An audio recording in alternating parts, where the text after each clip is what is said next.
Matapos ang mga buwan ng masusing pagdinig at talakayan, marami na tayong natuklasan ng mga issue at gayon ay marami na rin po tayong nalaman ukol sa mga pangangailangan ng ating batas at regulasyon.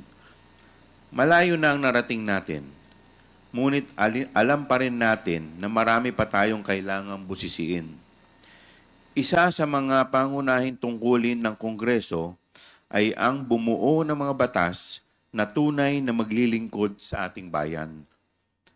Ang ating layunin ay hindi lamang lumikha ng mga batas, kundi bumuo ng mga batas na tunay na sumasailalim sa pangangailangan at hangarin ng bawat Pilipino. Sa bawat hearing tayo ay naglalakbay sa mga sulok ng ating mga batas, nagiging mata at tenga ng ating mga kababayan. Dito natin natutuklasan ang mga kakulangan ng ating batas. Mga puwang na bilang mga kongresista ay dapat nating sikapin na punan upang mas mapabuti ang ating sistema at ang kalagayan ng ating bansa. Bago ako magpatuloy, nais kong ipahayag ang taus-pusong pasasalamat sa lahat ng ating mga resource persons. Ang inyong dedikasyon ay nagbibigay liwanag sa madilim na landas ng katiwalian. Alam namin kung gaano kahirap ang inyong pagdalo sa mahabang pagdinig. Ang inyong presensya at pagsagot sa mga katanungan ng komite ay hindi matutumbasan. Aasahan po namin ang inyong patuloy na suporta at pasensya sa mga susunod na pagdinig ng komite ng Department of Education or DepEd. Kasama na rito ang hindi matagumpay na pagpapadala ng mga computer units sa mga teacher, estudyante at mga paaralan. Kaya't unang sinimulan namin ang pagtingin sa regular funds ng pangalawang Pangulo sa parehong OVP at DepEd. Para sa OVP, tinignan natin ang mga marangyang satellite offices kung ating aalalahanin. Nakakabahala na halos kalahati ng budget ng OVP para sa 2023 at 2024 ay napunta sa pagtatayo at pagpapanatili ng mga satellite offices nito sa buong bansa. Ang tanggapan ng Vice President Sara Duterte ay mayroon ding napakalaking budget na 2.3 billion noong taong 2023. At dahil sa mga hindi maipaliwanag na gastos, noong 2024 ay kinailangang bawasan ang budget ng kanyang opisina sa 733.2 million. Ngunit para sa taong 2025, muli siyang humiling na bigyan siya ng 2.37 billion pesos.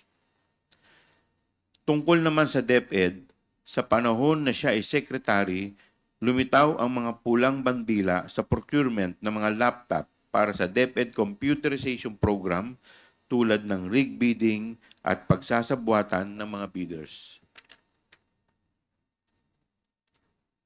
Siya rin ay hindi nakapaghatid ng laptop na nagkakahalaga ng 9 billion para sa mga programa ng e-learning ng DepEd na tila isang napakalaking pagkukulang sa panahon na lumalalang pangangailangan para sa mga kagamitan ng edukasyon.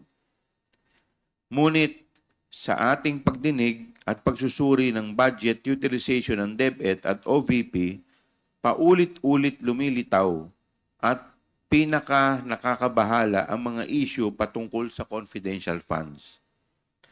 Napakalaking halaga po ang perang ito. So OVP, mula 4th quarter ng 2022 hanggang 3rd quarter ng 2023, mayroong nagastos na 500 million worth of confidential funds.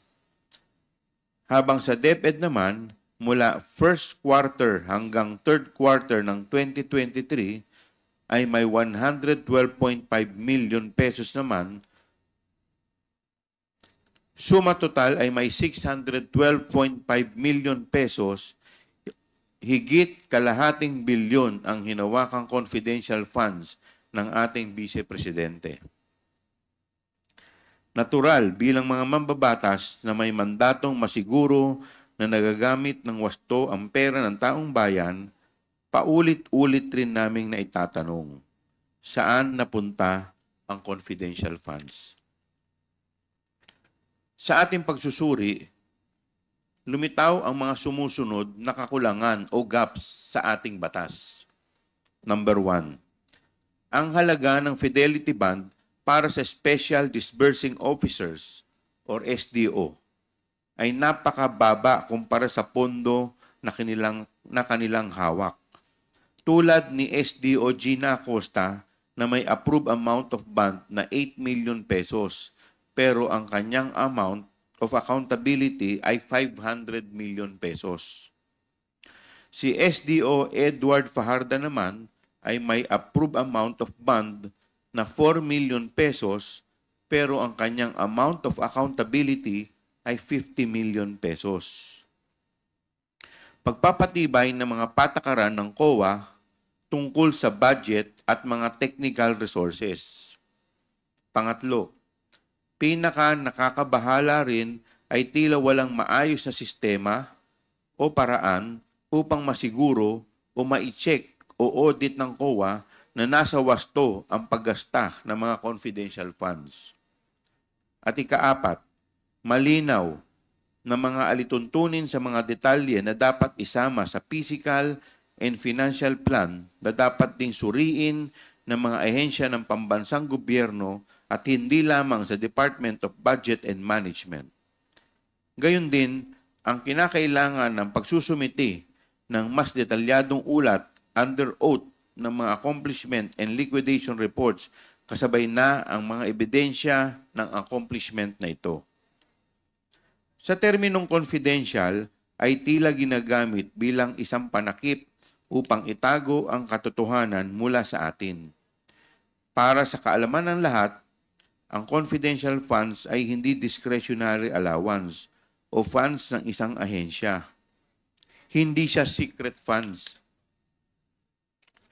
Siguro po, panahon na upang harapin natin ang katotohanan na hindi lahat ng mga nahalal o nalalagay sa posisyon sa gobyerno ay pwedeng basta-bastang pagkatiwalaan.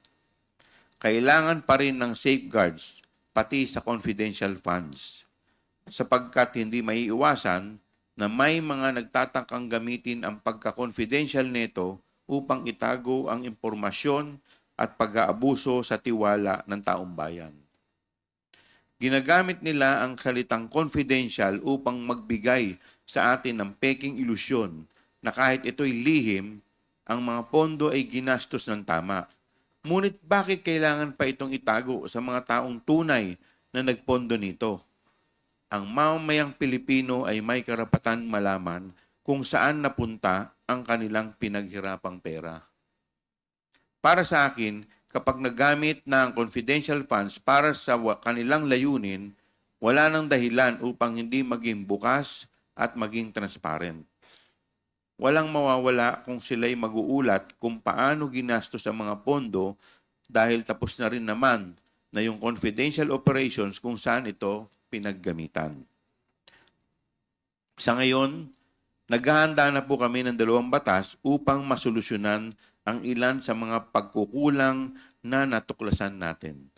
Una, an act regulating the allocation and utilization of confidential and intelligence funds imposing penalties for misuse and misappropriation o ang Confidential and Intelligence Funds Act.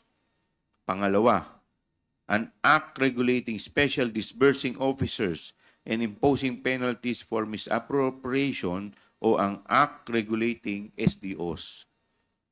Sa Confidential and Intelligence Funds Act, layunin naming tugunan ang tila maluwag na alituntunin batay sa Joint Circular No. 2015-01.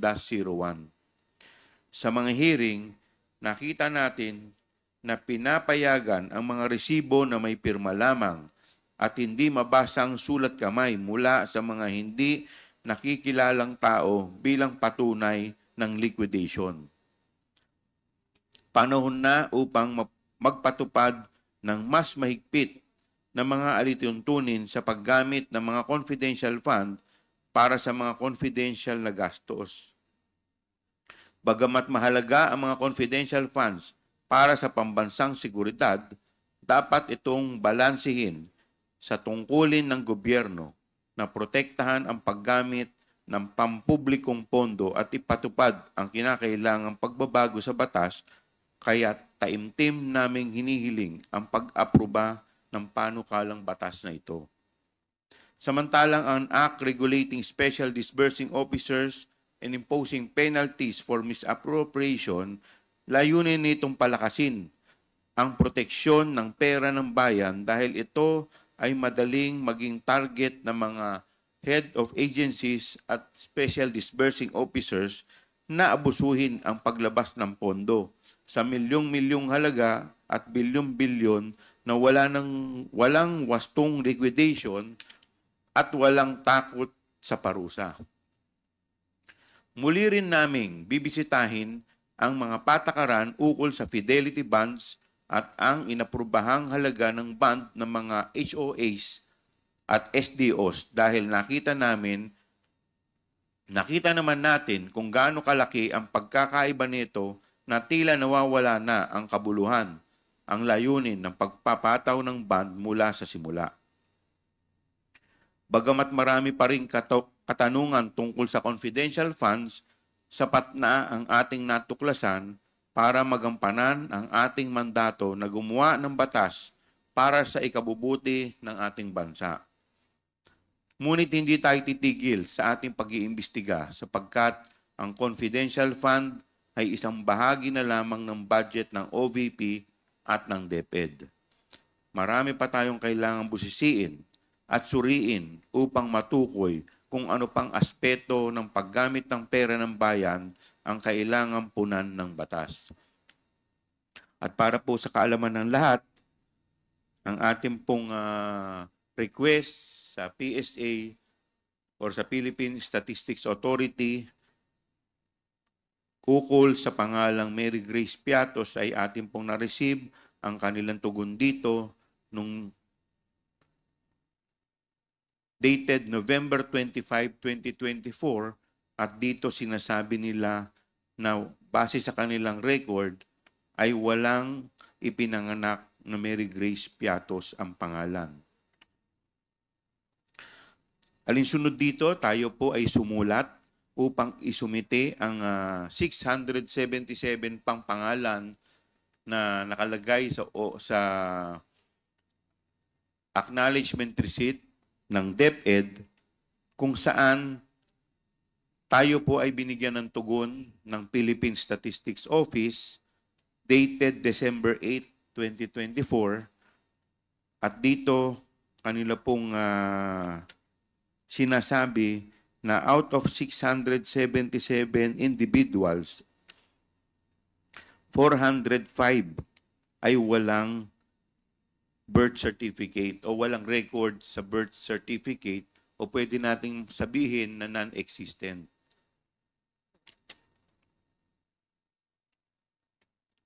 So, nandito po ang record. Muli, maraming salamat sa inyong oras at sama-sama tayong magsikap para sa mas mabubuting batas para sa bayan. I will now turn over the floor to my colleagues who have expressed interest in making a presentation to the public. Your Honor, may I please be recognized for Yes, recognition? Comsec, you're Yes. recognized. Thank you. May I please recognize Honorable Raul Daniel A. Manuel from Kabataan Party List, Honorable Amparo Maria J. Zamora from the 2nd District of Taguig, and Senior Vice Chairperson Honorable Benvenido M. Abante Jr. from the 6th District of Manila. Thank you, Your Honor. I believe we'll begin with Congressman Acop. Congressman Acop, Thank you're you. recognized.